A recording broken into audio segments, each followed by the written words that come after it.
Hi viewers, Tamil சமையல் ஸ்டுடியோவில் இப்போ நாம் சுவையான மாங்காய் சாம்பார் எப்படி பண்ணுறதுன்னு பார்க்கலாம். இது பண்ணுறதுக்கு ஃபஸ்ட்டு ஒரு குக்கரில் 1/2 கப் துவரம்பருப்பு எடுத்துக்கோங்க. இதை ஃபஸ்ட்டு தண்ணி விட்டு நல்லா சுத்தம் பண்ணிக்கோங்க. இந்த மாதிரி சுத்தம் பண்ணிக்கலாம். பண்ணிவிட்டு 1/2 கப் துவரம்பருப்புக்கு 1லேருந்து 1.5 கப் அளவு தண்ணி சேர்த்துக்கோங்க. இப்போ குக்கரை மூடி வச்சு 4லேருந்து 5 விசில் வரைக்கும் நல்லா வேக விடுங்க. இப்போ பாருங்கள், பருப்பை நல்லா வேக வச்சு எடுத்தாச்சு. நான் இப்போ சாம்பாருக்கு ஒரு சின்ன சைஸ் மாங்காய் எடுத்திருக்கேன்.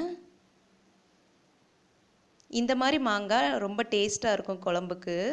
இதை இப்போ கட் பண்ணிக்கலாம். இந்த மாதிரி சின்ன சின்ன துண்டாக கட் பண்ணிக்கோங்க. இப்போ சாம்பார் பண்ணுறதுக்கு ஒரு பேனில் 2லேருந்து 3 டேபிள் ஸ்பூன் அளவு ஆயில் சேர்த்துக்கோங்க. எண்ணெய் சூடான உடனே இதில் 1/4 டீஸ்பூன் கடுகு சேர்த்துக்கோங்க. 1/4 டீஸ்பூன் வெந்தயம் சேர்த்துக்கலாம். கடுகு வெடித்த உடனே கொஞ்சமாக கருவேப்பிலை இலை, காரத்துக்கு 2 பச்சை மிளகாய், 5 பல் பூண்டை கட் பண்ணி வச்சுருக்கேன், அதையும் சேர்த்துக்கலாம். அப்புறமா 10 சின்ன வெங்காயத்தை கட் பண்ணி வச்சுருக்கேன், அதையும் சேர்த்துக்கலாம். எல்லாத்தையும் சேர்த்துட்டு நல்லா மிக்ஸ் பண்ணிக்கோங்க.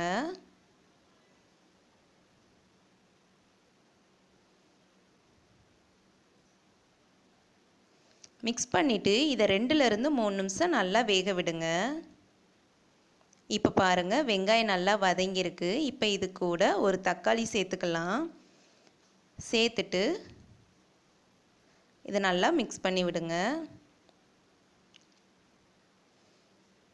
இப்போ இதை மூடி வச்சு மறுபடியும் 2 மினிட்ஸ் நல்லா வேக விடுங்க.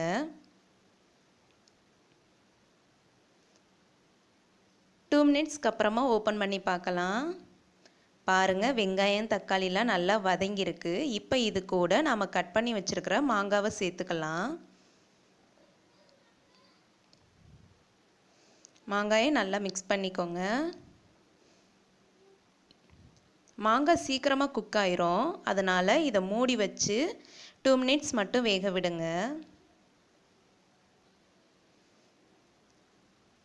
இப்போ ஓப்பன் பண்ணி பார்க்கலாம். பாருங்கள், மாங்காய் நல்லா குக் ஆகிருக்கு. இந்த ஸ்டேஜுக்கு வெந்தால் போதும் மாங்காய். இப்போ நாம் இது கூட மசாலா பொருட்கள்லாம் சேர்த்துக்கலாம். 1லேருந்து 1.5 டேபிள் ஸ்பூன் அளவு மிளகாய்த்தூள். மாங்காய் சாம்பாருக்கு மிளகாய்த்தூள் சேர்த்துக்கிட்டா நல்லாயிருக்கும். அப்புறமா 2 டேபிள் ஸ்பூன் அளவு சாம்பார் பொடி,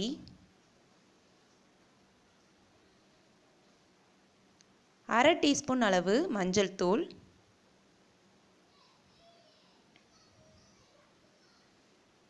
1/2 டீஸ்பூன் பெருங்காயத்தூள்,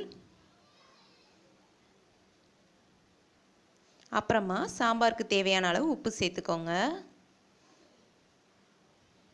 சேர்த்துட்டு எல்லாத்தையும் நல்லா மிக்ஸ் பண்ணிக்கோங்க.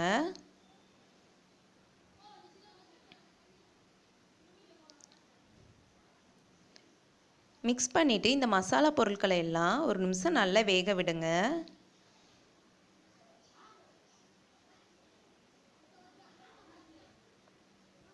இப்போ பாருங்கள், மசாலா பொருள்லாம் நல்லா வெந்திருக்கு. இப்போ நாம் இது கூட புளி தண்ணி சேர்த்துக்கலாம். நான் இப்போ சின்ன நெல்லிக்காய் அளவு சைஸ் புளியை 1/2 மணி நேரம் முன்னாடியே ஊற வச்சு அதோட ஜூஸ் எடுத்து வச்சுருக்கேன். மாங்காய் சாம்பாருக்கு எப்போவுமே புளி கம்மியாகவே சேர்த்துக்கோங்க. ஏன்னா மாங்காயில் ஏற்கனவே புளிப்பு இருக்கிறனால புளி கம்மியாகவே சேர்த்துக்கலாம். இந்த மாதிரி புளி தண்ணியை சேர்த்துக்கோங்க. சேர்த்துட்டு ஒரு வாட்டி நல்லா மிக்ஸ் பண்ணிக்கோங்க. மிக்ஸ் பண்ணிவிட்டு இதை மூடி வச்சு இந்த புளி தண்ணியை நல்லா கொதிக்க விடுங்க. இப்போ ஓப்பன் பண்ணி பார்க்கலாம். பாருங்கள், நல்லா கொதிச்சிருக்கு, எண்ணெயெல்லாம் பிரிஞ்சு வந்திருக்கு. இந்த ஸ்டேஜில் நாம் வேக வச்சிருக்கிற பருப்பை இதோடு சேர்த்துக்கலாம்.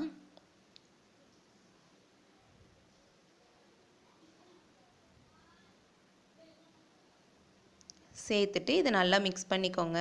தேவைப்பட்டால் கொஞ்சமாக தண்ணி சேர்த்துக்கலாம். சேர்த்துட்டு இதை 4 to 5 minutes நல்லா இதை கொதிக்க விடுங்க.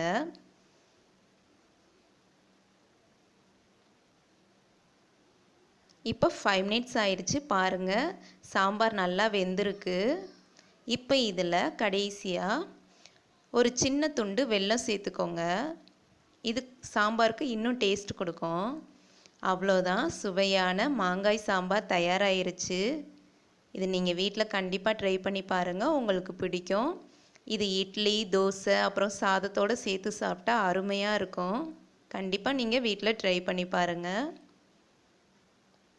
இந்த டிஷ் உங்களுக்கு பிடிச்சிருந்துச்சுன்னா எங்கள் சேனலுக்கு சப்ஸ்கிரைப் பண்ணுங்கள். தேங்க்யூ.